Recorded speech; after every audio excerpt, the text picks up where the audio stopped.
Alright, here's a video for 2HT and 2VT about exercise 7D. So today the exercise has become a bit more complicated. You still have to solve an equations, that's what we're going to do in a moment, but now they talk about graphs and coordinates and all of that.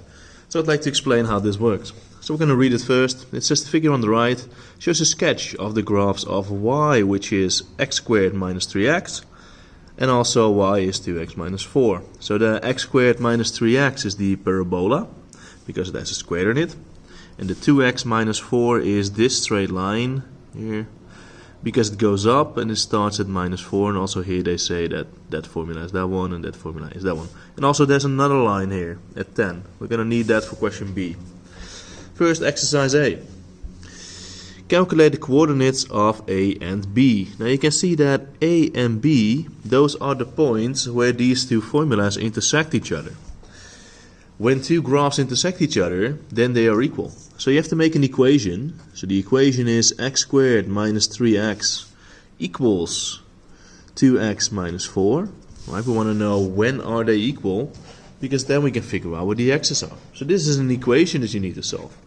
If you want to solve an equation, then you always want to have a 0 here. So we're going to remove the 2x. So we're going to do minus 2x on both sides and plus 4 on both sides. So you get x squared. If you remove 2x here, you get minus 5x. And if you do plus 4 here, you get plus 4 there. So x squared minus 5x plus 4 equals 0. Now we have to factorize this. So we use the product sum method. So you find two numbers. If you multiply them, you get 4. And when you add them, you get minus 5. So these are minus 1 and minus 4. Once you've done that, you can now split it up as this part, x minus 1 equals 0, or x minus 4 equals 0. So that means that x is 1 or x is 4. So these are the two numbers.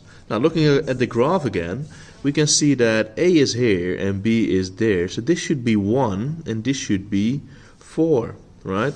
So for point A, I know that the x-coordinate is 1, but I don't know the y-coordinate yet. And for B, I know the x-coordinate is 4, but I also don't know the y-coordinate yet. So this is how you calculate the y-coordinate. We take the 1 and we just fill it in one of these two formulas. I would choose this one because that one is a lot easier. That's just a linear formula, 2x minus 4, right? So we're just going to do 2 times x, so 2 times 1.